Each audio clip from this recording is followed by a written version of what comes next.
Sumainyo ang Panginoon. At sumaiyo rin. Ang mabuting balita ng Panginoon ayon kay San Juan. Papuri sa iyo, Panginoon. Noong panahong iyon, sinabi ng mga alagad kay Jesus, "Ngayon po'y tuwiran na ang inyong pangungusap sa amin at hindi na patalinghaga. Alam na naming batid ninyo ang lahat ng bagay at hindi na kailangang tanungin ninuman. Dahil dito, naniniwala kaming kayo'y mula sa Diyos." Sumagot si Jesus, "Naniniwala na ba kayo ngayon? Darating ang oras, at ngayon na nga, na magkakawatak-watak kayo. Magkakanya-kanyang lakad kayo, at iiwan ninyo ako. Gayunmay, hindi ako nag-iisa, sapagkat kasama ko ang Ama. Sinabi ko ito sa inyo upang kayo'y magkaroon ng kapayapaan sa pakikipag-isa sa akin. Mayroon kayong kabigatian dito sa sanlibutan. Ngunit laksan ninyo ang inyong loob. Napagtagumpayan ko na ang sanlibutan." Ang mabuting balita ng Panginoon. Pinupuri ka namin, Panginoong Hesukristo. Isang magandang gabi po sa inyong lahat. Ngayon po ay Lunes sa ikapitong linggo ng Pasko ng Pagkabuhay, bagamat kahapon ay pinagdiwang natin ang kanyang pag-akyat sa langit. At ngayon naman ay inihahanda tayo para sa pagdating ng patnubay o pagdating ng Espiritu Santo sa darating na linggo. So ganun po, no, yung sa liturhiya natin, dapat at least, no, kahit papano mas nagiging aware tayo dapat kung ano yung nangyayari sa liturhiya, kung panahon ng pagkabuhay, panahon ng Pasko ng Pagsilang, yung tinatawag nating panahon ng karaniwang mga panahon. So, kailangan din nating inaalam. Hindi lang tayo dapat yung bang pupunta ka dito, upo, dasal, tayo, and then uwi na, nang hindi na, ano nangyari sa liturhiya? Bakit puti ang suot? Bakit pula? Bakit? So, dapat inaalam din po natin yan para nang sa ganon, nakakapasok tayo dun sa, kumbaga tinatawag nating yung mood, no, ng pagdiriwang. Ano ba ito? Joyful ba ito? Ano ba? Pagluluksa ba ito? Yung ganyan.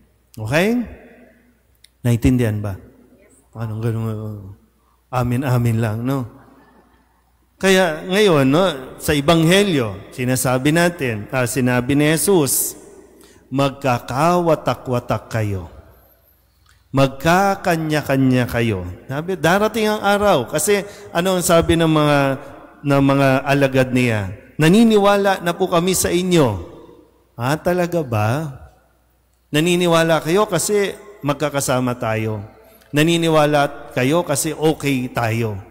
Pero sabi nga ni Kristo, ang anak ng tao kailangan magbata ng hirap, uhulihin, ipapako sa krus, mamamatay.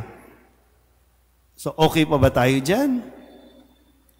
Hindi nila naiintindihan ng lubusan, palasagot kasi din.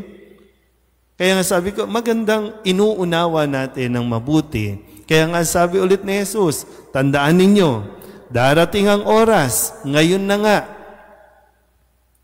Magkakanya-kanya kayo, magkakawatak-watak kayo, iiwan ninyo ako. Pero yung maganda dito na kailangan din makita natin kung sakaling mangyari ito. Kasi nangyayari ito sa loob ng pamilya.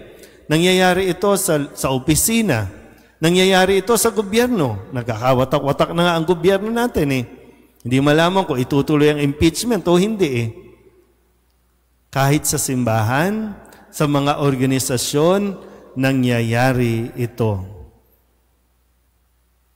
Pero yung sabi ni Kristo, tandaan ninyo, kahit iwan ako, kahit magkanya-kanya kayo at magtakbuhan kayo, hindi siya panghihinaan ng loob dahil hindi niya mararamdaman at iisiping nag-iisa siya.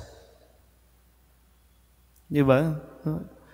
Gayunman, hindi ako nag-iisa sapagkat kasama ko ang Ama. Di ba? Napakagandang mapaalalahanan tayo. Minsan kasi ito yung drama natin sa buhay, di ba? No? Walang nakakaunawa sa akin. Mag-isa na lang ako. Iniwan na lang ako. Oh.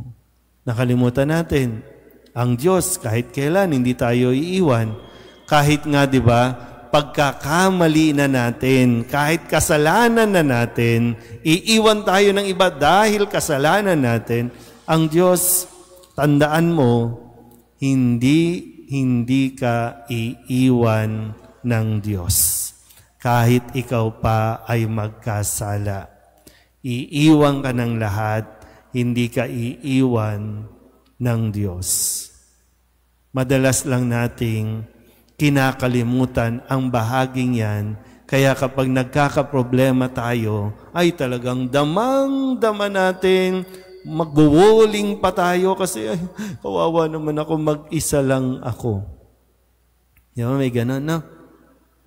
Pero sana po, ngayon, sana mulat ang ating kaisipan para kung sakasakali, no, maranasan natin ang puntong ito na lahat against sa'yo, lahat, no, pwedeng magwewelga pa para sa iyo. Pero wag na wag mong iisiping nag-iisa ka dahil hindi totoo yan. Kasama natin lagi ang Diyos.